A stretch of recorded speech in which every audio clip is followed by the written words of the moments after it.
On y va? On y va? On y va. On a une très belle paracha, paracha Témor. Il y a Perek Kav Bet, Pasuk Lamet Bet. Pourquoi c'est important le Pasuk Lamet Bet aujourd'hui? Vas-y. Lamet Bet parce qu'on est 32, c'est Et il fait.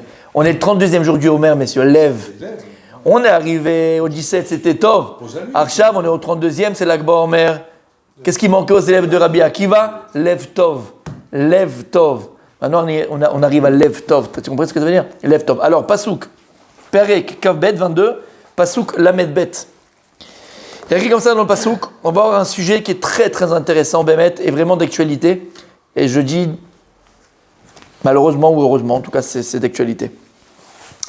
Il y a écrit comme ça, Velo techalelu et Shem kodeshi v'nikadashi betoch ben Israël ni anashim mikadishrem. C'est la vieillesse. Donc il y a écrit dans le verset, vous ne profanerez pas le saint nom d'Hachem, V'nitkadashti betoch ben Israël, et je serai sanctifié parmi les Bnei Israël. Ani Hachem et Kadishrem, je suis Hachem qui vous sanctifie. Puisque c'est d'actualité non seulement malheureusement à notre époque, et c'est depuis 2000 ans comme ça, mais surtout, on sait aussi que c'est une période très très spéciale, non seulement par rapport à Rabbi Shimon ben Yochai, mais aussi par rapport à Rabbi Akiva. Et Rabbi Akiva, il fait partie de ceux qui ont c'est Kitshu Hachem, Hachem. Il fait partie de ceux qui ont sanctifié le nom de Dieu. Puisqu'il a été attrapé par les Romains, il a été torturé, il a été tué, jusqu'à que son âme est sortie quand il a dit Shema Israël, Shem Echad. On va le voir. Donc on va s'attarder aujourd'hui de voir cette notion de Kiddush Hachem. C'est ce qui est dans le verset. On n'a pas le droit de profaner le nom de Dieu, et on a une mitzvah tassée de la Torah, une mitzvah positive de la Torah, de sanctifier le nom de Dieu. Alors bien sûr, je ne vais pas me rentrer dans le sens de sanctification du nom de Dieu, dans le comportement, de la façon d'être. Non. On parle des Kadesh Shem Shamaim. Comme quand tu fais Shema Israël, où là, tu proclames et tu dis, mamash, haut et fort, que tu es capable et que tu es prêt à donner ta vie pour Akadosh Baruch Hu. Les Kadesh Shem Shamaim, c'est sanctifier le nom de Dieu, c'est-à-dire de ne pas profaner le nom de Dieu comme pendant 2000 ans d'exil, ou que ce soit pendant les croisades, ou que ce soit dans les pays de l'Est, d'accord, avec les tsars, avec les marchés Vézicham, d'accord, le clergé, l'Église a fait tellement de mal au peuple juif pendant des millénaires, tellement de mal au Am Israël Mamash, où il fallait soit se convertir, soit être brûlé au bûcher, ok.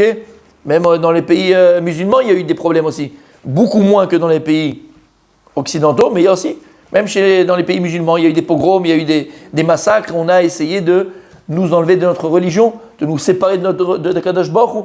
Là, ce qu'on va voir ensemble, Bezrat Hashem, c'est ce inyan-là de les Kadesh Shem Shamaim. Être prêt à sanctifier le nom de Dieu, c'est-à-dire de ne pas renier sa foi et d'être prêt à mourir pour Kadosh Baruch Hu, pour notre foi. Ou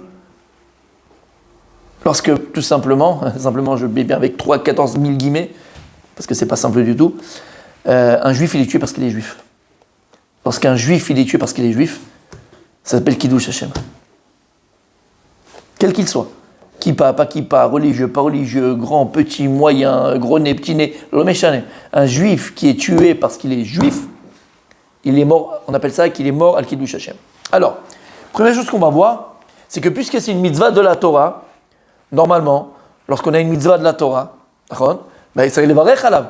Quand tu mets les tefilin, c'est une mitzvah assez de la Torah, une mitzvah positive de la Torah. On est mevarech, on fait une bracha avant. D'accord? Tu prends le lulav, arbata minim. Atamevarer, c'est une mitzvah tassée de la Torah. Mitzvah tassée de la Torah, tu dois faire une bracha. Alors est-ce que Béhémet, une personne, chazvé shalom, qui serait dans le cas où elle doit être mekadesh shem shamim berabim, l'exemple que j'ai donné, très simple, et il y en a eu malheureusement des millions, et pas des milliers, mais des millions, déjà 6 millions pendant la Shoah, c'est Kiddush Hashem, mais après, pendant les 2000 ans d'exil, où on demandait à un juif, soit tu renies ta religion, soit tu te prosternes à la croix, soit tu reconnais le christianisme et tu deviens chrétien, soit on te brûle au bûcher. Combien de bûchers il y a eu? Est-ce qu'à ce moment-là, un juif, lorsqu'il va faire la mitzvah, va se laisser mourir pour Akadosh Baruch Hu, c'est tuer pour Akadosh Baruch Hu, est-ce qu'il a une bracha à dire? Est-ce qu'il y a une bracha dans la mitzvah de Kiddush Hashem? Eh bien oui. Shulchan Aruch. Il y a une bracha à dire. Alors écoutez bien. Omer Arikanti. Amekachim et Hashem, chayavim levarech al kiddush Hashem anichbad ve'anora. Donc, il dit le Arikanti, quelqu'un qui va à une Mekadesh Shem Shamik sanctifie le nom de Dieu, et donner sa vie pour Hachem, alors il se doit de faire une bracha. Lama, comme dit mitzvah tassé d'oraïta, comme on expliqué, parce que c'est une mise à positive de la Torah. Dire-tu Kadesh Betor Ben Israël, ou dans Parashat Emor, vous Kadesh Betor Ben Israël, je serai sanctifié parmi les Ben Israël. Donc on doit sanctifier le nom de Dieu. Comment? Comme je viens d'expliquer, même jusqu'à la mort. Quel bracha on fait? Il y a le Shla Kadosh. Le Shla Kadosh dans Otiot Emet Vemuna qu'on a étudié au tout début quand on était il y a 2 ans, il y a 2, 3 ans, 4 ans. Et il dit comme ça. Benira Be'enai, il me semble. Misheba Leado Kiddush Hashem. Quelqu'un maintenant qui sera amené à sanctifier le nom de Dieu. C'est l'exemple qu'on a donné. Ou Mekem Mitzvah Tassé Vilkashi Betor Ben Israël. Il va être Mekem la mitzvah positive de la Torah de sanctifier le nom de Dieu devant les Israël. Chez Mefursam la Sabne Adam. Maintenant, pour que ce soit un vrai, entre guillemets, Kiddush Hashem qui demande une bracha, il faut que cette chose-là, elle soit sue par 10 juifs. L'Avdavka devant, avant le Mefursam. D'accord? Il faut que 10 juifs savent que cette personne, elle va être brûlée au bûcher. Askodem Shiargu Yevare Besimcha. Le Shla Kadosh dit, avant qu'on le tue et on met la sentence à Shem Ishmor, Marshema Mezicham, il doit faire une bracha Besimcha. Besimcha. Avec joie. Et qu'est-ce qu'il dit? Baruch ata Hashem Elokeinu melech haolam asher kideshanu bemitzvotav etzivanu lekadesh shemo berabim. C'est la bracha. C'est la bracha qu'on fait.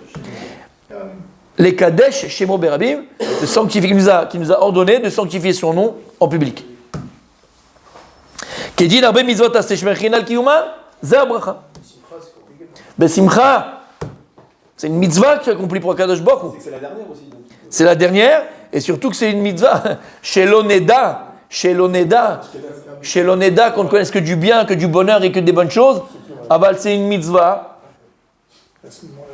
Que malgré tout, la personne, prenez ça au 2e degré, pas au 1er degré, que la personne, elle a le mérite malgré tout de réaliser, elle le fait. Donc Bessimcha, quand tu mets les tefilines, tu fais Bessimcha, quand tu fais les lulav, tu mets les Bessimcha, quand tu fais la souka, tu fais Bessimcha, c'est une mitzvah de la Torah. Donc si maintenant, si cette chose-là, elle arrive que la personne elle est en train de le vivre, Bessimcha, blicharata, sans aucun regret, sans aucun pic-pouc, sans aucun doute. Mamash, la personne elle est prête à donner sa vie pour Akadosh Baruch Hu. Un juif il est prêt à donner sa vie pour Akadosh Baruch Hu. Et jamais Chas V'Shalom renier sa religion, jamais renier Hachem. Et combien de millions de juifs, et comme je viens de dire, pas des juifs qui avaient forcément des grandes barbes et des grands chapeaux, est-ce que tu veux, n'importe quel Yehudi, n'importe quel juif, il est prêt à donner sa vie pour Akadosh Baruch Hu. Ça c'est l'âme juive. Aval Besimcha. Même s'il y a d'autres mitzvot assez qu'on ne fait pas de bracha, là-bas il y a des raisons pour faire la bracha. Mais cette raison qu'on donne là-bas, elles ne sont pas vraies pour la mitzvah de sanctifier le nom d'Akadosh Baruch Hu. Ok? Ok. Et après il dit le Shla Kadosh, il dit j'ai été heureux de voir que j'ai eu la même kavana qu'un Gadol Israël. Il y a écrit dans Pitri Tshuva. Il ramène les paroles du Shla là-bas. Et donc on voit qu'il y a une bracha à réciter lorsqu'une personne, elle, va sanctifier le nom de Dieu. C'est quoi la bracha comme j'ai dit? Les Kadesh Shemo Berabim. Il y a en 5509, c'est, la date française, je me rappelle, mais la date hébreu, c'est celle-là, je crois. C'était en 1749, une histoire très connue du guerre Tzedek. Il y avait un guerre converti, un juste converti. Il s'appelait Avraham Patetsky, très connu. C'est sur l'Ivracha. C'est au temps du Gaon de Vilna. C'est quoi son histoire? C'était un enfant de notable mamash goy, non-juif à Vilna, et chrétien. Et les parents, qui ont donné une éducation, université, les machins, l'école, bonnes écoles et tout, ils ont voulu que leur enfant il fasse de grandes études, apprenne beaucoup de choses. Ils l'ont envoyé à Paris pour étudier. À l'époque, à Paris pour étudier. Il est parti à Paris pour étudier à l'université, il a commencé à apprendre plein de choses, machin, mamash, très intelligent l'enfant, l'adolescent, le garçon quoi. Et lui, il aimait beaucoup se promener aussi à Paris. C'était très beau. Il y avait les parcs. C'était pas le Barbès d'aujourd'hui. C'était pas le Paris d'aujourd'hui. Il y avait ni les rats, il y avait ni les machins. C'était le Paris de l'époque, tu peux imaginer, 1700 et quelques, d'accord, 1730, 1700. Bref, il aimait beaucoup se promener, le jardin du Luxembourg, tu vois ce que je veux dire? Des trucs jolis, machin et tout ça. Et une fois, il rencontre, dans un petit atelier comme ça, qui était dans les rues de Paris, il rencontre un monsieur, avec une barbe. Il a pratiquement jamais vu, mais qu'une barbe et tout. Et il le voit travailler, et il le voit pas travailler, pardon. Et il le voit dans son atelier, mais avec un livre en train de se balancer, Bon, il est rentré dans son petit atelier, il a dit voilà, qu'est-ce que tu fais? Il a dit je suis juif, et je suis en train d'étudier les textes de. Ah oui, et tout. Jamais il voulait très très très curieux, ce garçon, très curieux. Et donc il a dit tu pourrais même me parler un peu de ta religion, je connais pas, mais je suis chrétien. Il s'est assis avec lui, il a commencé à lui parler de religion juive et tout. Et ça l'a fait penser, réfléchir, il a beaucoup aimé ce monsieur-là, ce juif-là. Et il dit, je pourrais revenir te voir. Il a dit, avec plaisir. Et donc il est revenu le voir, 1 fois, 2 fois, 3 fois, il vient tous les jours. Il dit, j'aimerais que tu m'apprennes. J'aimerais que tu aies l'histoire juive. Comment ça lui apprendre l'histoire juive, les histoires, les machins, les trucs, la Torah, les machins.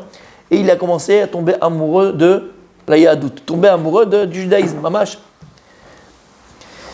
Ad Kedekar, qu'il a commencé à étudier avec ce monsieur-là à Paris, ce juif-là à Paris. Et à un moment donné, il lui dit, écoute, je vais me convertir.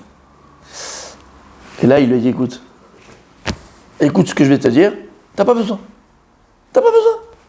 Tu peux être un très très très bon non-juif, très bon goy. Tel cette mitzvot de noir, ta famille va entendre ça, tu vas être en danger. T'imagines à l'époque ce que c'était d'accord, d'un chrétien se convertir au judaïsme, c'est une tchète. Et je te déconseille de faire ça. Il a insisté. Il a dit, écoute, il a fait une lettre de recommandation. Tu vas aller à Amsterdam. Là-bas, l'église a moins de pouvoir qu'en France. Tu vas aller à Amsterdam, c'est tel rave, et lui, il va t'aider là-bas et tout ça. Si vraiment tu veux. Il est parti à Amsterdam, parti recevoir, il a eu la lettre, il a étudié, et il a essayé de se convertir. Et il s'est converti. Et quand il est revenu à Vilna, c'était très très dangereux. Pour ses parents, ses machins, ils apprenaient qu'ils étaient foutus. Qu'est-ce qu'il a fait? Le gars, on lui a dit, écoute, t'es en danger ici.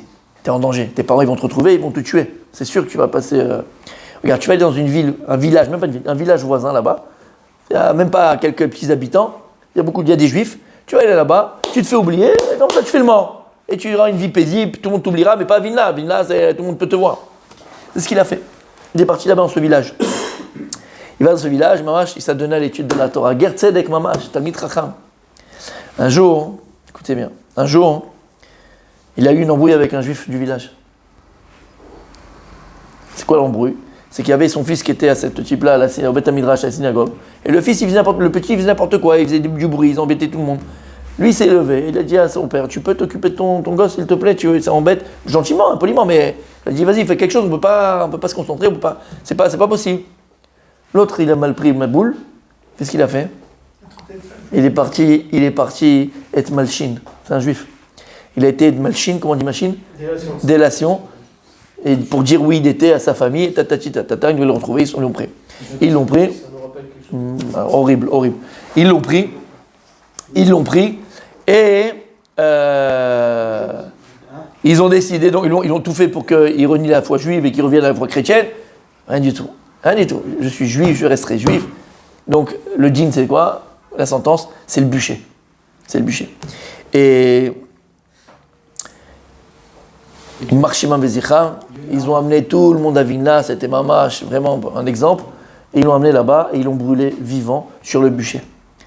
On va le voir, quand il a été brûlé mamash, il y a un tzaddik là-bas, il s'appelait ici le ramène, Agaon Rabbi Alexander Ziskind. Il était à cette époque-là, il a écrit un livre d'ailleurs, Yesod Shoresh Ve'avoda.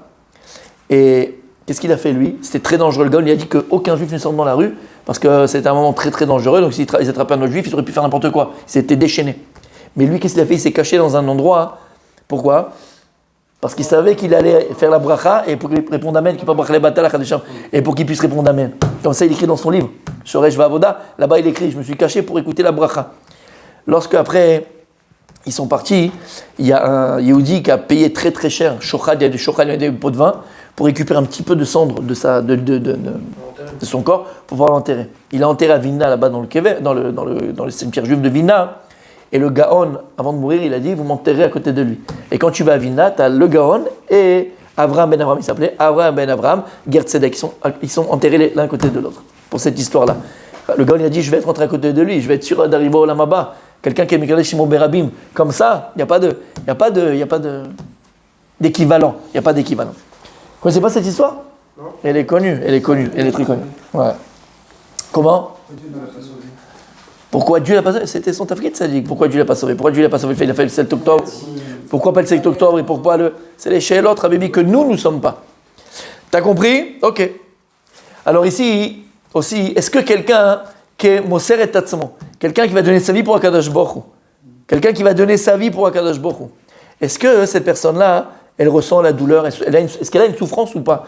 Lorsqu'elle va brûler dans le bûcher, quand on va la torturer, quand on va lui faire ce qu'on va lui faire pour Hachem, lui prendre sa vie, est-ce qu'elle a une souffrance? Ou peut-être qu'il n'y a pas de souffrance, Akadosh Baruch Hu fait que cette personne ne souffrira pas. Écoutez bien. Il y a dans le Sefer Tashbatz Katan, il écrit d'avoir Nifla, au nom du Maharan de Rothenburg. Le Maharan de Rothenburg, c'était qui? Le Maharan de Rothenburg, c'était le maître de Rabbeinu Asher du Roche. Il a été emprisonné aussi par les autorités de l'époque en Allemagne. C'était le Gdolador. C'était lui le géant de la génération. Et comme il voulait à chaque fois, il voulait comment on appelle ça, remplir les caisses de l'État. Qu'est-ce qu'il faisait? Il prenait le géant ou des juifs, il demandait des rançons. Et le Maharam de Rothenburg, lorsqu'il a été pris lui en captivité, ils ont donné une rançon mais astronomique. Et il a fait un gza, il a décrété que personne ne devait le racheter. Pourquoi il a fait ça? Pour que ça s'arrête. Et il est mort en prison. Lorsque ça s'est su dans les autorités qu'il avait fait ce décret que les Juifs n'avaient pas racheté, ils ont voulu prendre le Roche, qui était son élève, Rabbeinu Asher le Roche, et lui il avait un ami non-juif qui était dans les instances, il l'a prévenu, et le Roche il est parti. D'où il a fait le travail de France, Espagne, et donc on connaît avec le Maroc, d'accord? Ces choses-là. Il est parti en Espagne au temps du Ritva, du Rajba. C'est pour ça qu'il y a beaucoup de halachot chez les Marocains ou chez, d'accord, tout cela, qui ont été pris du Roche, mais c'est Ashkenaz. Ça ressemble parce que c'était le Roche. Quand est-ce qu'il est parti? À cette période. Et le Maharan de Rothenburg, lui, il écrit, est-ce que Behemet, quelqu'un qui donne sa vie pour Akadosh Baruch Hu, il souffre à ce moment-là? Et il dit comme ça. Ksha'adam gomer beda'ato. Regardez ce qu'il dit. Lorsqu'une personne, elle a décidé par conscience, gomer beda'ato, c'est une achlata mukhletet. C'est une décision qui est totale. Les Kadesh Hashem, de sanctifier le nom de Dieu. Vimsor nafsho al kiddush Hashem. Il est prêt à mourir pour Akadosh Baruch Hu. Kol ma sheosino en skila, en srefa, en gvurat chaim, en telaya, en okoev lo klum. Il dit que ce soit qu'on le brûle, c'est soit qu'on lui jette des pierres, soit qu'on l'enterre vivant, qu'on le pende, il ne ressent rien. Veteda shekenu. Il dit sache que ce que je dis c'est vrai. Shel echadam olam shim ayonoga be'etzba ktana ba'esh yatzoek. Il n'existe pas un homme que s'il met la main dans le feu, il dit pas aïe, tout le monde, une main dans le feu, t'as mal.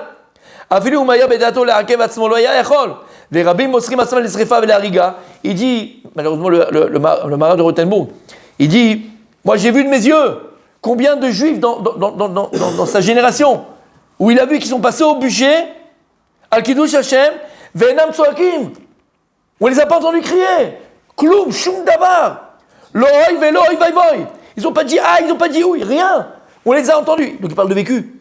Il a dit ils sont montés au budget, et malheureusement il a dû en voir parce qu'à cette époque c'était monnaie courante, chez Mishma.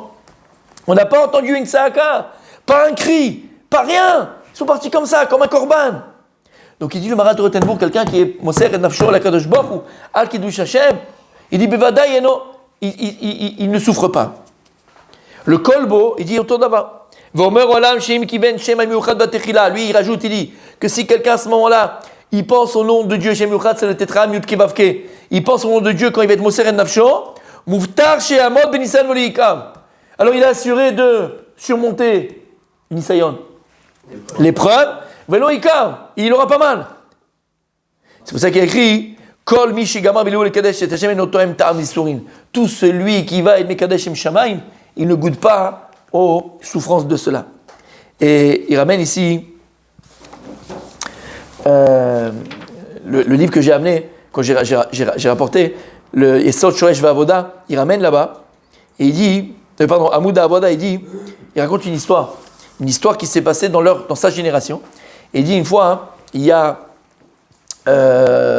les goïms, encore une fois, vous savez, ils faisaient très souvent, même avant Pessah, à l'île Dam, que les juifs ils tuaient les bébés chrétiens pour prendre leur sang et faire des matzot. Bon, ma boule, d'accord. Et combien comme ça ils se faisaient attraper, on les brûlait directement au bûcher. Et il dit comme ça, il y a un juif qui a été attrapé, qui a été accusé à tort, bien sûr, d'avoir pris le sang d'un bébé chrétien pour faire les matzot, pour faire les machins et tout ça. Et il devait être tué à Al-Kiddush Hashem. Ils l'ont mis sur le poteau, donc sur un poteau, d'accord, de hetz, c'est du bois. Et ils l'ont pas brûlé, ils marchaient même Vézicha. Ils l'ont pas brûlé, ils marchaient même Vézicha. Donc lui était témoin de ça, parce que c'était devant tout le monde et tout le monde devait obligatoirement voir. Chez nous, on est là, avec tout le respect que je dois pour vous. Il écrit là-bas hein, qu'ils lui ont pris un bâton, et ils lui ont fait rentrer par l'anus, chimiquement, jusqu'au crâne. Il a dit, ils lui ont fait exploser les intestins, le ventre, le machin, et jusqu'à que ses yeux ils sont sortis. Et les gens ils sont là à applaudir parce qu'on tue du juif, on massacre du juif.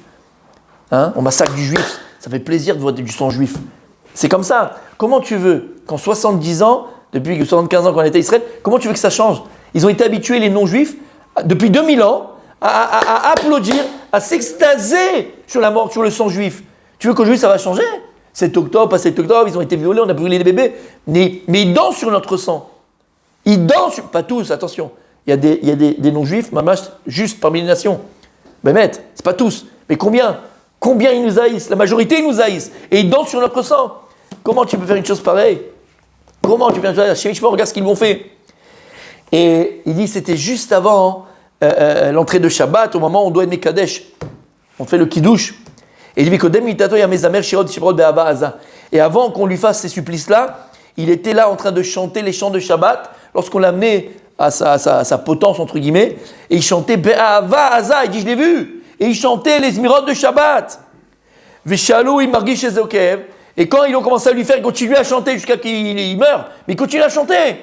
Les gens lui demandaient, mais ça te fait pas mal? Qu'est-ce que tu chantes? Ça te fait pas mal? Il y a Shemishmor, t'imagines la scène? Jusqu'à présent, il ne sentait pas. Jusqu'à qu'on lui a posé la question, est-ce que je sens? Alors là, il a commencé à sentir. Mais avant qu'on lui pose la question, est-ce que tu ressens quelque chose, que tu as mal? Il a répondu, je ne sens rien. Et pourquoi il dit? Il était tellement Ba'aval Hashem de donner sa vie pour Akadosh Baruch Hu et de mourir en juif et pas de vivre en chrétien, Chas v'Shalom, que cette conscience qu'il avait, ça l'a transcendé. Il était transcendé. Et donc, il ne sentait pas la douleur. Bien sûr, c'est terrible. Bien sûr, il ne faut pas oublier ce qui s'est passé. Il ne faut pas oublier. Alors, il dit, dans Midrash Talpiot, il dit, alors pourquoi des fois on voit que ceux qui sont obligés, il dit, on voit qu'ils crient. Il explique là-bas, il dit non. Lorsqu'ils crient, lorsque tu les entends crier, quand ils donnent leur vie pour Kadosh Baruch Hu, c'est pour repousser l'Yetzerara. Quel Yetzerara? Parce que l'Yetzerara, à ce moment-là, il vient, et qu'est-ce qu'il va dire à la personne? C'est ça la vie d'un juif. Zo Torah, Zo Israra, c'est Gemara. C'est ça le salaire de la Torah, ça le salaire d'un juif. Laisse-moi tranquille! Et combien malheureusement de juifs ont été, à cause de ça, ils se sont laissés convertir, ils se sont laissés de lama. C'est ça la vie d'un juif. Alors pour repousser cette saaka, ce hurlement qu'ils font, c'est pas parce qu'ils ont mal, c'est pour repousser cette sarara qui ne rentre pas dans leur tête. Et au contraire, donner toute leur vie pour Akadosh Baruch Hu. Il a fait mieux. Ok. Alors, messieurs, écoutez bien.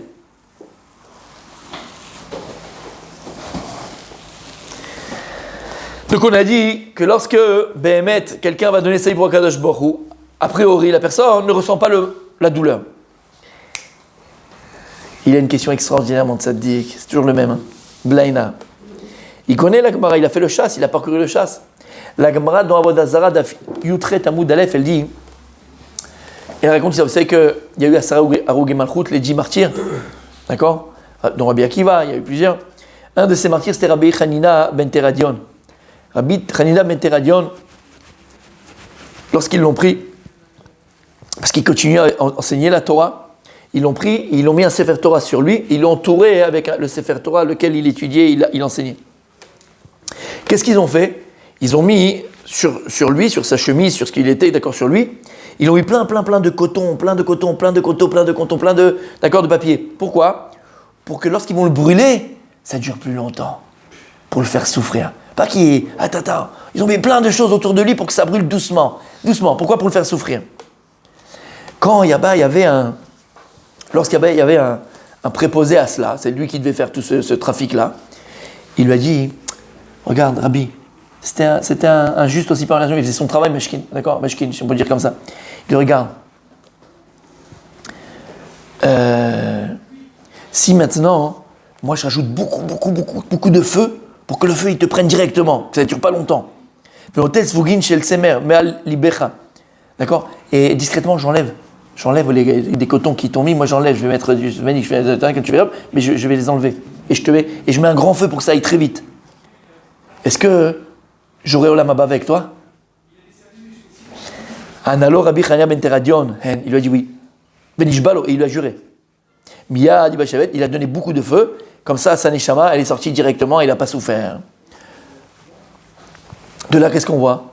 Que les Romains, parce qu'ils ont voulu mettre beaucoup de choses et de coton et de machin, pour le faire souffrir, mashma, ce que je prends de la Torah, que oui, il souffre, il y a oui une souffrance, d'accord ou pas?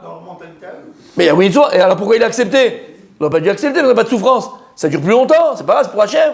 Mashma qu'il ne voulait pas souffrir, d'accord? Il a fait. Alors ici, il explique, il dit non, peut-être là c'est différent. Peut-être que puisque il faisait partie des Asara Gouémachoud, les 10 martyrs, il y avait une Gzera Minacham qui devait souffrir dans ça. Ça faisait partie de la Kapara, par rapport au frère de Yosef, on connaît l'histoire, d'accord, on va prendre dans ça. Peut-être que là c'est Miouchad, c'est spécial. Puisqu'il fait partie des 10 martyrs qui sont là pour expier la faute des frères de Yosef, peut-être que dans la Gzera, il y avait aussi il le savait, que, entre guillemets, il y avait cette souffrance, lui il n'a pas voulu. Entre lui, il a trouvé, au Hachem, il a dit Minachamaim, que j'ai pas besoin de souffrir, donc il n'a pas souffert. Mais normalement, il aurait dû souffrir. Par contre, un juif qui donnerait sa vie, où il n'y a pas de Gzera, entre guillemets, dans le. D'accord, spécial par rapport à quelque chose, une capara de. Alors là, il n'y a pas de souffrance. Alors là, messieurs, vous ne savez pas qui on a avec nous. Et je pèse mes mots. Rabbi Moïse, tu me manques. Qu'est-ce qu'il a posé? Répète ce que tu as dit, parce que je t'ai pas regardé exprès, parce que sinon tu allais me pourrir mon cours. Vas-y. Qu'est-ce que tu as dit? Pourquoi il a fait Shema et pas d'Abraham? Non, Rabbi Akiva. Il a parlé de Rabbi Akiva. Messieurs, il a parlé de Rabbi Akiva. Oui. Est-ce que Rabbi Akiva, il a ressenti la souffrance ou pas? Est-ce que Rabbi Akiva, il a ressenti une souffrance? Alors, on connaît tous cette histoire dans Masechet. C'est lui qui l'ont fait avec le peine? Brachot, exactement. Masechet Brachot, que les Romains, ils ont décrété de ne pas enseigner Berabim, mais Rabbi Akiva, il a enseigné à Torah Berabim. Bien sûr, Papous Ben Yehuda, il a venu Rabbi Akiva, il a dit à toi, on va t'attraper dans pas longtemps. Ok. Ah bon, ils l'ont attrapé Rabbi Akiva, ils l'ont mis en prison, avec Papous Ben Yehuda d'ailleurs.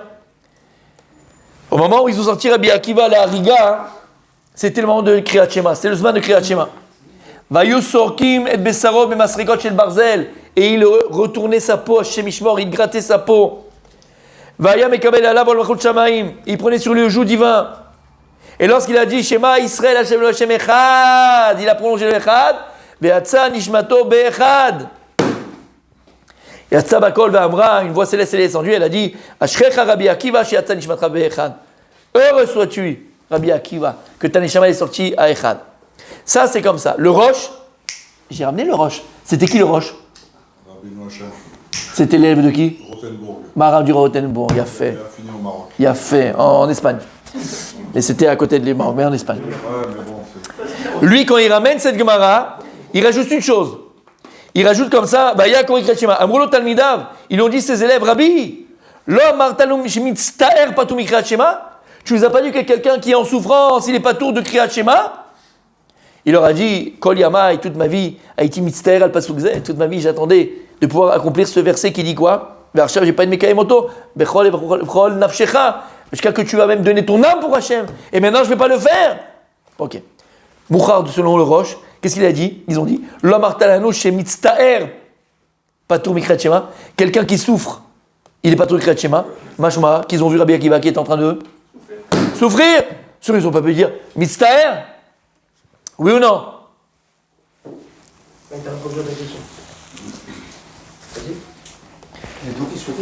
Alors, il a souffert ou pas? Et en fait, il répond, Omer, et il répond, écoute-tout bien, il dit on est à chasse. Il répond, il dit non. Behemet, même les Harougé Malchut, et même tout le monde, il n'y a pas de souffrance. Quelqu'un qui donne sa vie pour Hachem, Behemet, il n'y a pas de souffrance. Et la main, c'est que Rabbi Akiva, il a demandé à Hachem cette souffrance-là, pour être mechaper à la Israël. C'est Rabbi Akiva qui les a demandé. Mais autrement, il n'aurait pas dû avoir ces souffrances-là. Ça va te plaire, mon tzaddik, je sais que ça te plaît ça. Rabbeinu Chaim Vital. Il a demandé la souffrance pour être mechaper sur la Israël, pour être mechaper plus sur la Israël, encore plus sur la Israël, parce que la souffrance, elle est mechaperet, elle expiée. Rabbeinu Chaim Vital, il ramène au nom de son maître, le Harizal, Béchar à Gilgulim. Non, ne le demande pas nous, on n'est pas à ce niveau-là. Rabbeinu Chaim Vital, messieurs, Rabbeinu Chaim Vital, dans Sefer Shar Gilgulim du Harizal, il ramène là-bas et il dit que son maître, le Harizal, disait toujours Asiman Eliyoti Megulgal mi Rabbi Akiva. Il disait le Harizal que c'était le Gilgul de Rabbi Akiva. Le Harizal, il disait sur lui, voilà, dans Shar Gilgulim, tu vas là-bas, dans Akdama al Medvav, il disait à ses élèves, je suis le Gilgul de Rabbi Akiva. Et je sais que je suis le Gilgul de Rabbi Akiva. Il dit là-bas, Ki becholet shani roe kibbutz am la rog eze adam, que je vois des types en train là de tuer quelqu'un, animit alef, je m'évanouis. Les fiches nafshis zocheret tatsar chez Savla, chez Bezman chez Nera Rabbi Akiva la Shalom. Parce que mon âme, en fait, elle se souvient de la souffrance que j'ai eue quand j'ai été entre mes guillemets Rabbi Akiva. Alors le Harizal, c'était l'âme, réincarnation de Rabbi Akiva. Bien fait. Donc il n'y a pas de souffrance Bezrat Hashem qu'on connaisse que du bonheur, mais en tout cas, quelqu'un qui meurt avec Kiddush Hashem, il ne souffre pas. Quelqu'un qui meurt avec Kiddush Hashem, il ne souffre pas. Pourquoi il n'a pas fait la bracha, il a fait Shema, et pas la bracha, parce qu'on a dit qu'il fallait faire une bracha? Sûrement qu'il l'a fait avant. C'est pas le faire au moment, tu peux le faire quand tu vas. D'ailleurs, on va voir quand est-ce qu'il l'a fait. On va le voir. Kol HaKavod. On va le voir là maintenant, dans pas longtemps. Quand est-ce qu'on l'a, quand ça l'a fait, d'accord? Là, on te dit qu'est-ce qu'il a dit en dernier mot qu'il a dit de sa bouche. Mais Vadaï qu'il a fait la bracha. Ok? Il y a même d'ailleurs, bon, on va le voir, d'accord, on va le voir. Tu lui gâches le cours. Non, c'est du Rabbi Moshe. Mais c'est du Rabbi Moshe. Tu sais quoi, mon tzaddik, je vais te répondre directement par rapport à ça, pas par rapport à la première, mais la deuxième que tu viens de me dire. En fait, il y a une marloquette de savoir quand est-ce qu'on a fait cette bracha-là. Il y en a qui pensent, dans des poskim qu'il ne faut pas la faire. Je crois qu'il est pensé que oui, attention. Mais il y en a qui pensent, c'est une marloquette, savoir qu'on ne fait pas cette bracha. Et Ma'atam Shelem, quelle est la raison? C'est facile, t'es pas sûr de moi. C'est quoi? Peut-être qu'à la fin, ils vont l'annuler. Peut-être que ça ne va pas se faire. Peut-être que Ani le Yodéa, il va pleuvoir, il n'y aura pas. C'est bracha les batala. Donc il ne faut pas faire. Parce que sur le moment même, il a une justification de la faire. Shulchan Aruch. Et ils expliquent en vérité non. À partir du moment où la personne a pris sur elle, d'être prêt à être Mekadesh Shimon Berabim, c'est fini, ça y est, c'est bon. Il a été Mekadesh et Hachem. Parce qu'il sent qu'ils ont été prêts à le faire. Donc il fait la bracha. Et c'est pour ça que la halakha, la personne fait la bracha, lama, parce qu'il a pris sur lui déjà. Et donc c'est ça qui nous Hachem. Les gens savent qu'il a été prêt à le faire. Il a fait. On a des talmidei chachamim. Comment? Si on ne fait pas la bracha, tu as raté une mitzvah assez de la Torah. Mais pas toi. La personne a raté une mitzvah assez de la Torah. C'est comme tu ne mets pas ta file. Comment t'as fait la bracha, ils ont raté la truc. Non, peut-être qu'ils l'ont fait, tu ne peux pas savoir. Alors ceux qui ne l'ont pas fait, ils sont morts à Kiddush Hashem, ça ne change rien. Ils ont perdu une mitzvah tassée. Ils ont perdu une mitzvah positive. Alors écoute bien. Il dit, quelle kavana la personne qui donne sa vie pour Akadosh Baruch Hu, quelle kavana il doit avoir? Quelle kavana il doit avoir? Ils disent les commentateurs, la kavana qu'il doit avoir, c'est la mout al Kiddush Hashem. Ça veut dire quoi? De mourir pour sanctifier le nom de Dieu. Qu'est-ce que ça vient d'exclure? Non, alors, voilà, c'est pour que je te dis, attends. Qu'est-ce que ça vient d'exclure? C'est que la personne, lorsqu'elle y va, la kavana, elle ne doit pas se dire comme il a fait le frère d'Abraham Avinu. Lorsqu'ils ont jeté Abraham dans la fournaise, d'accord, Nimrod, Abraham, lui, quand il s'est jeté dans le feu, il pensait mourir là-bas. Il ne pensait pas que Dieu allait faire un miracle. Et lorsque l'autre, il a vu qu'Hachem, il a fait un miracle pour Abraham Avinu, il a dit, ah, moi aussi. Il est parti là-bas, qu'est-ce qui s'est passé? Il est mort. Il dit, c'est ça. La personne qui va être confrontée à cela et va devoir donner sa vie pour Kadosh Baruch Hu, il ne faut pas qu'il y aille dans l'intention que Dieu lui fasse un miracle. Moi, je le fais, mais je sais que Dieu va me faire un miracle. Non. Si Dieu il fait, c'est pas mon problème. La personne, elle y va. Mais Bémet, la Kavana, la Mout al Kiddush Hashem, la personne elle est prête à donner sa vie au Kadosh Baruch Hu, sans attendre qu'il y ait un miracle. Comme on voit avec Michaël, Azaria, Alors, quand on est parti Les à la élèves guerre, de Daniel. les élèves de Daniel que tu as ramenés. Ils ont été, mais ils ne pensaient pas au miracle. Ils ont été parce qu'ils savaient ce qu'il fallait faire. Donc ça, c'est la Kavana qu'il faut faire. Il y a fait mode. Ok? Écoutez bien. Et là maintenant, c'est hyper intéressant et ça va te plaire, mon tzaddik, parce que tu adores ces trucs un peu farfelus, tu vas voir. farfelu. Tu vas voir, tu vois. Farfelu pas dans le sens péjoratif du terme. Farfelu dans le sens profond du terme. Les choses qui sont. Il y a un seul sens. T'es farfelu. Oui, il n'y a pas de problème. Allez. Tu le dis dans Bar Yochai. Tu le dis dans Bar Yochai, on va le chanter. Lève Netivot. Lève. Lève Netivot. 32 encore, mon fils. Lève Netivot. Il y a une marloquette. Écoutez bien. Il y a une marloquette de savoir. Alors, qu'est-ce qui ramène ça? Le Or Zaroua. Le Or Zaroua, hein, il ramène que si quelqu'un, Chas v'Shalom, donc il a été. Parce qu'on ne demande pas, on demande de vivre pour Hachem. On demande de sanctifier le nom de Dieu, de notre vivant. Ça, on ne le demande pas. C'est si jamais, Chas v'Shalom, on arrive à.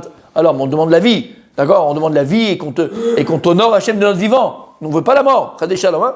Mais si ça arrive, et c'est comme ça que c'était avant. Ok. Il dit le Or Zaroua là-bas quelque chose de magnifique. Enfin, magnifique, on s'est compris. Il dit,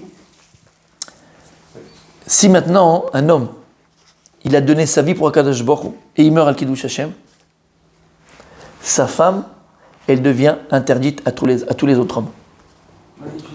Il dit lama, écoutez bien, je vous dis, si je le dis pas, c'est moi, alors c'est dommage. Écoutez bien. Il dit lama, mishum gvod shamayim, ou mishum gvodo shel anerag akadosh. Et puisque la personne maintenant qui donne sa vie pour Kadosh Baruch Hu nikra Kadosh ishtoke gufo, sa femme elle est Kadosh. Maintenant c'est comme si tu dis cette chaise là elle est pour le Beth Amikdash. Tu l'as consacrée, tu l'as sanctifiée. Tu veux pas t'asseoir dessus. Ça serait quoi? Ça s'appelle profané. Merila. Cette femme là, puisqu'elle est mariée à quelqu'un qui est Kadosh, Kodesh Kodashim, elle-même elle est Kodosha. On peut plus l'utiliser. On peut plus utiliser, pas dans le sens figuratif, mais non plus, on peut plus l'utiliser. Comme ça il est pour ça que leur Zaroua. Mamash lui dit, on peut pas. Un homme, quelqu'un qui donne sa vie pour Akadosh Baruch Hu, alors sa femme, elle est interdite. Et il dit, dans un autre endroit, dans Machane Chaim, Dekli shenishtamesh bo kodesh, alishtamesh bo chol. Un kili qui a utilisé pour du kodesh, on peut pas utiliser pour le chol. Et cette femme maintenant là, qui était mariée avec quelqu'un, il dit les mafréas en rétroactif, d'accord, rétroactif. C'est que ce type, toute sa vie, il était kadosh. Si quelqu'un il est capable de laisser sa vie pour un kadosh bon ou les kadosh et chez moi, c'est qu'il était kadosh. Et donc comment tu veux toi maintenant utiliser sa femme avec les gdoucha, ishtoke goufon? Tu peux pas entre guillemets utiliser, donc tu veux pas l'épouser. Et lui il dit, tu peux pas épouser cette femme parce qu'elle est gdoucha, il a été marié avec un kadosh. Non, Orzaroua, oui. Alors il y a d'autres qui pensent comme lui, d'accord? Les femmes des soldats, heureusement que c'est plus valable. Les femmes des soldats, eux, c'est qui nous cherchent. Écoute. Il y a un autre endroit, ça s'appelle le shoot d'Evar Yehoshua. Lui, regarde ce qu'il ramène là-bas. Il dit quelque chose encore de plus beau. Il dit, plus beau, encore plus. Il dit, Kevan, chez Ishto, chez Mekadesh, Shem Shamim, Lotin Salama, Mishum de l'Ochashim, Anerag Lemet. Parce que quelqu'un qui meurt al Kiddush Hashem, il n'est pas considéré comme mort. Qui n'est fachot tzadikim surot betzro chaim. Même le jour de sa mort, il est appelé vivant. Regarde jusqu'à lui où il va. Il n'est pas bien mort, le corps il a disparu, mais il est là. Et donc lui, il pense comme dans Zaroua, que quelqu'un donc, qui a été mort à Kiddush Hashem, sa femme ne peut pas se remarier. Aval. Après la Seconde Guerre mondiale, après la Shoah, d'accord, il y a certains qui ont dit, voilà, on fait comme les Zaroua, tous ceux qui sont morts à la Shoah, Habibi, à Kiddush Hashem. Donc leurs femmes, ou c'est des les Gdolé Israël, les poskim, ils ont dit, c'est pas la halakha. Et donc, vada, qu'on va pas laisser des almanotes ou des agunotes, d'accord, des femmes comme ça, sans se marier, sans rien faire. On va trouver le moyen de pouvoir les remarier. En davar kazé, c'est pas la halakha, mais juste pour qu'on comprenne, adkedekar, que celui qui est Mekadesh Shem Shamayim, il y a même des poskim qui penseraient qu'on peut pas se marier avec leur épouse, tellement qu'ils ont une doucha que personne ne peut atteindre. Personne ne peut atteindre. Et tu parlais par exemple des soldats d'accord d'Israël et des Khayalim, machin. Personne ne peut atteindre cette doucha. Personne. Mourir al Kiddush Hashem, alors badaï elles peuvent se remarier et c'est pas la halakha. Mais pour comprendre la doucha qu'ils ont. Oui, vas-y. Même les femmes, elles font la bracha. Les femmes. Bien sûr. Et même elles sont kadosh. Kadosh. Mais vadaï. Pas de différence du tout. Maintenant, par rapport à ce que tu as dit, écoute bien. Ça, c'est la première question que tu as dit. Vous savez, il y a un klal dans la halakha, zrizin magdim la mitzvah. D'accord? Zrizin magdim la mitzvah. Il y a une notion de s'empresser à faire la mitzvah. S'empresser. Avraham Avinu, on apprend. D'accord? Il s'est empressé le matin d'aller amener Yitzhak à la Kedah. Là, la personne qui a été, Chadé Shalom, attrapée par les goïms, par les non-juifs, pour être brûlée sur le bûcher, par exemple, Al-Kiddush Hashem, il va faire une mitzvah. Les Isdarez, est-ce qu'il doit courir vers le bûcher? Ou bien non, tout ce qui peut retenir de temps est Bachai Bahem, chaque minute de vie, il peut dire des Télim, il peut faire une Mishnah, il peut faire un truc, il peut faire de la Torah. Ou bien au contraire, il doit essayer de gagner du temps pour avoir encore plus de minutes et de temps de vie sur cette terre-là pour faire des mitzvot. Ou bien non, puisqu'il y a une mitzvah, entre guillemets, qui lui est proposée, il doit courir vers la mitzvah ou pas. Matem Omrim. C'est une vraie question d'Al-Khik. On veut la vie. On veut la vie. On veut la vie. Ça vient, mais on ne va pas précipiter. D'accord. Qu'est-ce que vous dites? C'est le contraire de ce qu'on a l'habitude de voir. Non, ça dérange. Il y a un classe, Magdim la mitzvah, faut y aller. Bezrizout. Tant qu'on a du temps encore pour Hachem, tant qu'on a encore du temps pour Hachem. Comment? Tant qu'on a encore du temps pour Hachem, oui. Et t'es dit, mais. Ok. Chaque respiration a les bonnes. Ok. Alors écoutez bien. Il y en a, et on va voir que ça va être comme ça, mais qui va donner une preuve de qui? De Rabbi Hanina ben Teradion. Lorsqu'il lui a dit l'autre, écoute, si je te fais beaucoup de feu et tu vas mourir tout vite et plus rapidement, est-ce que tu préfères? Parce qu'en fait, il n'y a pas de souffrance, on avait dit, donc il n'y a pas de point de souffrance. Et il a dit oui. Mashma, qui voulait que ce soit très rapide, Izrizin Magdim la mitzvah. Il ramène un autre endroit où en fait, lorsque, dans le Kovetz Moria, il ramène que lorsque Ger Tzedek, Avraham ben Avraham, il a été à Vilna, brûlé au bûcher devant tout le monde, il est passé devant la maison du Gaon de Vilna qui était son maître. Il est passé devant le Gaon de Vilna. Et le Gaon de Vilna, il lui a crié par la fenêtre, Abraham, cours, Zariz, Yesh lecha mitzvah la sot. Il lui a dit cours. De là, ils ont voulu tirer que quoi? Que c'est même dans cette mitzvah-là, tu as une mitzvah, tu dois le faire. Tout ce qu'on dit que alors, tu peux gagner du temps, c'est quand chaque minute de vie, bien sûr c'est important. Mais là, tu as une mitzvah à accomplir. Même cette mitzvah, il faut la faire le plus rapidement possible. Et d'ailleurs aussi, ça c'est personnel, je ne sais pas si c'est vrai ce que je vous dis, prenez-le comme vous voulez, mais aussi, c'est que le Satan, le Yetzirah, peut être très fort. Et sur tout le chemin que tu vas rester, peut-être il va te faire regretter, il va aller maran, et tu vas apprendre, après tu vas devenir chrétien, après tu vas avoir peur, il va avoir peur, alors fonce pour pas faire des choses, c'est personnel, ça personne ne le dit, mais je me dis peut-être qu'aussi ça fait partie des choses. Alors, on a encore quelques petites choses à voir ensemble. Ok, écoutez bien. Si maintenant, Chas Shalom, un juif a été poignardé par un non-juif, il a été tué, parce qu'il est juif. Je sais la réalité combien de fois chez Mishpor des juifs ont été poignardés ici par des marchés Mazicham. Donc le Sefer HaChassidim, il dit comme ça. Sakin echad matsu bekever shel harugim shenergu al kiddush Hashem. On a retrouvé le couteau dans un endroit où plein de juifs ont été égorgés par des goïms. On a trouvé le couteau avec lequel ils ont égorgé les juifs. B'amar chacham b'makom tasim roto velo tasu bo melacha ve'al yenu mimenu. Ils ont interdit là-bas, le Rav, il a interdit de profiter, de pouvoir utiliser ce couteau. Et là-bas, il ramène chez Asakin Sharagbo al Kiddush Hashem, un couteau qui est utilisé entre guillemets pour tuer du juif, et le juif il est mort al Kiddush Hashem, dino kekli sharet. Il est indigne comme les ustensiles qui étaient au Bet Hamikdash. L'ustensile prend une doucha. Mais la car assur bana, et comme Kli Tashmish, tu ne peux pas prendre la pelle du Bet Hamikdash pour faire ton halage, je ne peux pas utiliser les Kli Sharet du Bet Hamikdash. Le couteau, il est indigne de Kli Sharet, il a une doucha, va sur les chalénot mimeno. C'est l'histoire de la femme aussi, c'est un clip. Exactement, c'est la même, voilà, exactement, c'est le même ordre d'idée. Ok. Il ramène aussi, chez Noneda, chez Mishmo, une maison dans laquelle ont été massacrés des juifs, 7 octobre. Maison de... Et il y a du sang sur les murs, sur les machins et tout. Regarde ce qu'il dit. Omer HaSefer HaChassidim, Davar Nifla.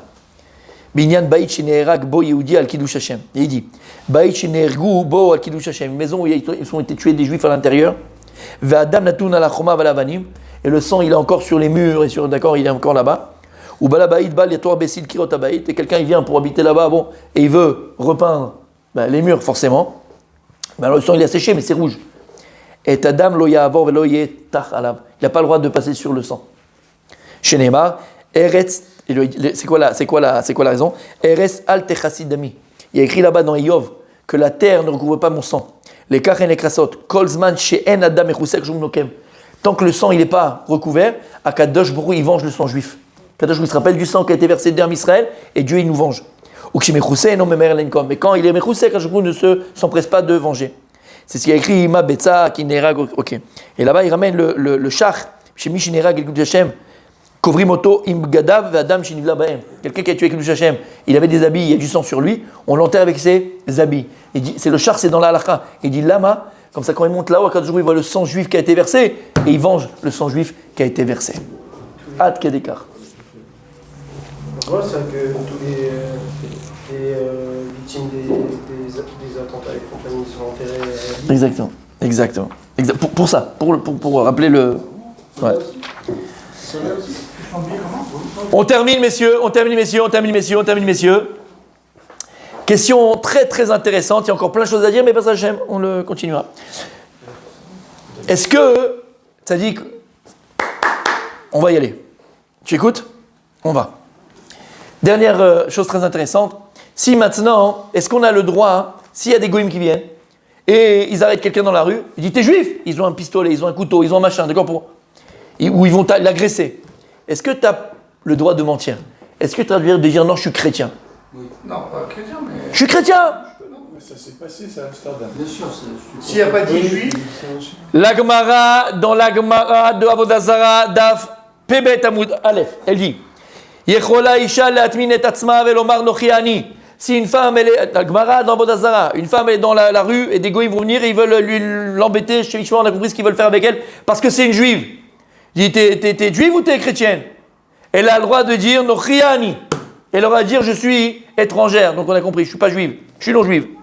Et l'Agmara dit mais l'homme, il n'a pas le droit de dire ça. Une femme, elle a le droit, mais l'homme, il n'a pas le droit. Comme ça dit l'Agmara. Dans Yerushalmi, dans le Talmud de Jérusalem. Je pensais que la vie était plus importante. Et là-bas, le Mordechai, attends, c'est pas l'halakha, la brûle. Et il dit le Mordechai, pourquoi il ne peut pas dire? Parce qu'ils peuvent baisser la culotte et voir qu'il est Menaoul. Tu peux dire ce que tu veux, mais toi, on peut voir que tu es juif. Donc ça ne sert à rien de mentir. De toute façon, ils vont mettre encore plus de énervé parce que tu as menti. Donc à ta de toute façon, toi, mais une femme, on ne peut pas voir si elle est juive ou pas juive. Comment ils peuvent voir? D'accord, il n'y a pas de preuve. Et le Roche, il écrit là-bas, chez les Dagdag Mikan, chez Yemutar l'Israël Omar, Ovet Kochavaimani, Kedesh le Argou, Tevadai Kofer Beikaru. Et là, Achi Kamar Ushami, des ennemis des Lika Shfichut Damim, Imamra Isha Nochiani, Velo chez Yemutar la Lokemarken. La halakha nifsa b'Shulchan Aruch. Écoutez bien ce qu'il dit le Shulchan Aruch. She'asur le'adam lomar shu ovet kochavim, kedesh lo yargu. Un juif, il n'a pas le droit de dire je suis pas juif, pour pas qu'on le tue. Aval im kedesh lo ekiru sheu yehudi mishanim melbushu beshat agzera muta. Mais de changer d'habit, d'avoir une apparence de non-juif quand c'est dangereux, tu peux t'habiller comme un goy, d'accord, comme un non-juif. Tu peux, quand c'est une période dangereuse, qui va chez Omer, chez Ovet Korem, parce qu'il ne dit pas qu'il est goy. Il s'habille comme eux, mais il ne dit pas qu'il est goy. Alors de dire que je suis goy, j'ai pas le droit. Mais le Rama, sur le Shulchan Aruch, il rajoute, et il dit, bien que Bémet, on n'a pas le droit de dire Ani Ovet Kochavim, je suis un idolâtre, ou je suis un non-juif. Mikol Makom, Yuchal Lomar Lahem, et on peut utiliser cette halakha, c'est le Rama dans la halakha, la Shon Mishtare est très offen. Tu peux trouver une magouille pour qu'ils ne comprennent pas oui ou non, quoi. Même si ils comprennent que t'es goy, pas parce que t'as dit, tu trouves une embrouille. Tu peux. Alors il dit là-bas, c'est quoi l'embrouille? Il donne des exemples. C'est quoi l'embrouille? Si maintenant quelqu'un il dit, écoutez bien, je suis chrétien. Vous savez c'est quoi un chrétien? Chrétien vient du Christ. Et c'est quoi le Christ? Le Christ, la traduction c'est Messie. Le Christ, la traduction latine, d'accord, c'est le Messie, le Mashiach. Bon, il s'appelle chrétien, c'est-à-dire qu'ils sont ceux qui attendent la venue du Christ. Chrétien, la résurrection du Christ. Non, pour eux, il est déjà revenu. Juste, il n'est pas encore dévoilé. Il a déjà revu. Mais ils attendent juste son dévoilement. Donc, chrétien, c'est quelqu'un. Alors là-bas, il dit, si quelqu'un, une femme, elle dit, je suis chrétienne, d'accord? En fait, dans sa tête, elle pense quoi? C'est quoi, je suis chrétienne? Au mot latin, je suis messianique. Bah oui, moi aussi, j'attends le Messie. Et il dit que tu pourrais dire, parce qu'en fait, dans ta kavana, c'est quoi? C'est de dire, j'attends le Messie. Bah oui, j'attends le Messie, comme tous les juifs du monde. Donc en fait, d'accord, si Racham, il y a un danger, chez l'Oneda, mais si quelqu'un il est en danger, donc il ne peut pas ouvertement dire, d'accord, mais tu peux trouver un patent, ce patent-là, tu peux le dire, il dit, d'accord? C'est musulman. Ou un? C'est musulman, c'est pas. Non, quelqu'un il va dire, hey, tu peux lui dire, mais tu rigoles ou quoi, je fais le 31 décembre, mais tu rigoles ou quoi, je mange du porc, tu peux mentir, tu peux dire, mais je mange du porc, tu peux jouer avec ça, d'accord, tu peux mentir sur ça, trouve le moyen. Donc, on ne peut pas dire texto, je ne suis pas juif, mais tu peux faire comprendre des choses pour qu'ils ne comprennent pas que tu sois juif. Chez l'Oneda, qu'on n'a pas besoin de se cacher, qu'on soit fort dans notre Torah, fort dans notre Emouna, proche d'Akadosh Baruch Hu, et qu'il n'y ait plus aucun juif qui meurt parce qu'il est juif, mais au contraire, qu'on puisse vivre Al Kiddush Hashem, que de notre vivant on sanctifie le nom de Dieu. Bezrat Hashem.